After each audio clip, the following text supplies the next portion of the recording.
All right, so like I said, went out on the snowball Camaro this weekend. We took it home. I got to get this changed, man.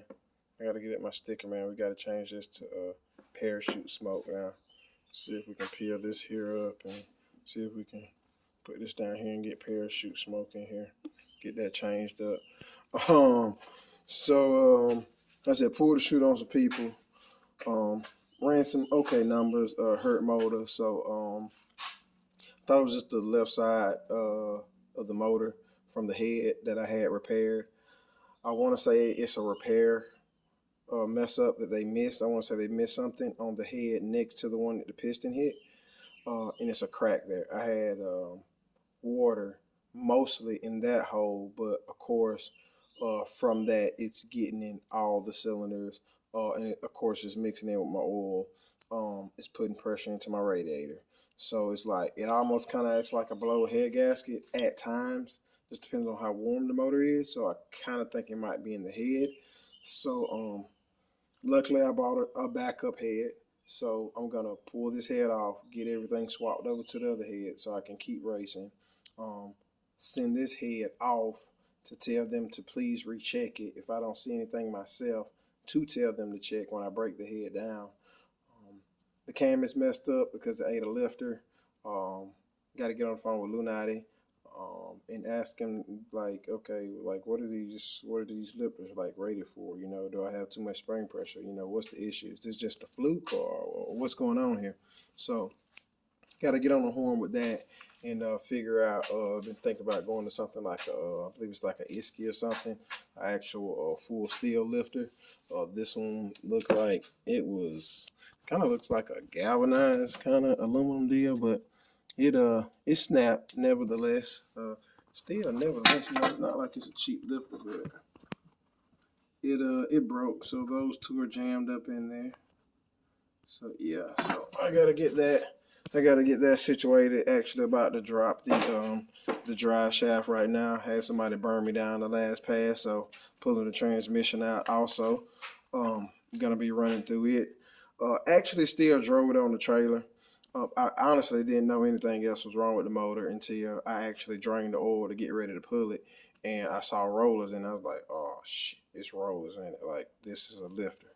So from there, I went ahead and took the intake out to figure out what was wrong. So get the cam ordered, figure out what I'm gonna do with the lifter situation. So right now, before I go check any air conditioner, I'm just trying to do a little bit at a time because I'm still like just burnt out and tired on the car. Like I'm just tired of fooling with it. But nevertheless, got to push through it. So I'm just trying to do a little bit at a time until I get everything loose, and then I can come in here one day and pull the motor and transmission out. The first day I get the motor and transmission out, I'm gonna be taking it to the transmission guy. Usually, if I have an issue, I usually take the pan off and I just look through it and see what's wrong. That way, I can go ahead and order parts before I even take it to him to break it down, to clean it and everything, and go complete through it. So, no biggie, you know, just part of racing at this level. I feel like a lot of people are just now seeing it. I've been racing at this level. I Let me correct that. I've been racing close to this level. It's like you have like hobbyist racers, and then you have like lifestyle racers. And I've been a lifestyle racer, so it's just like when stuff breaks, it's like okay, it's just a part of racing now. You know, I used to get real down about it because you know I was a hobbyist racer. I used to think, oh, you just put a car together and then you go out and race and you have fun. And then I realized when you're a lifestyle racer and you're in the business of trying to go faster and faster, you're gonna break stuff.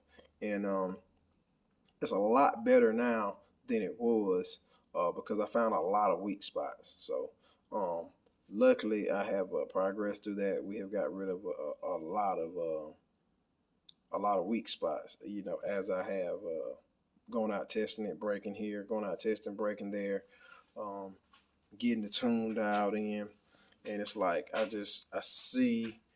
To me, people are saying it's fast. To me, I'm just looking at potential. It's like it's not bad, but it's like it's so much more left in it. It's absolutely ridiculous. I was actually thinking about downscaling because seeing how fast it went when everything is not together, it's like, dude, you're not trying to use all this power. Like it's crazy. That's all I can tell you.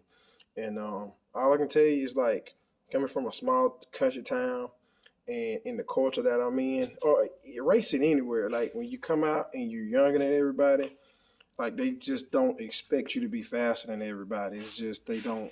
A lot of people don't know how to They don't know how to take that, and then they put their limitations on you just because they're not understanding how to make this power and put everything together and tune it.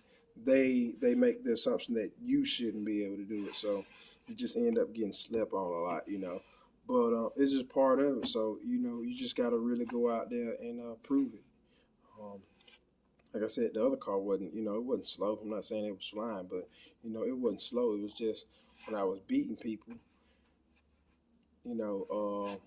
I'm not gonna say who's like, cause I was still doing a lot of gapping and minimal capping, but this one here came through and it beat some people that I think people felt like that I shouldn't have been able to beat. But hey, that's just what it is, man. You believe in yourself, and as you continue to prove yourself, others will believe in you. But the number one thing is to believe in yourself first, and understand that there's nothing that you can't do if you put your mind to it. I just look at it and go, like 20 years from now, not from now, 20 years later, not later, 20 years past. Let me get that right. 20 years past. You didn't have the internet. It's like now you have the internet. It's so much information out right now. It's nothing you can't learn on the internet. So it's like take your smart device and learn something new. You know, it's plenty of knowledge out there. You just got to use your smartphone in the right manner, man.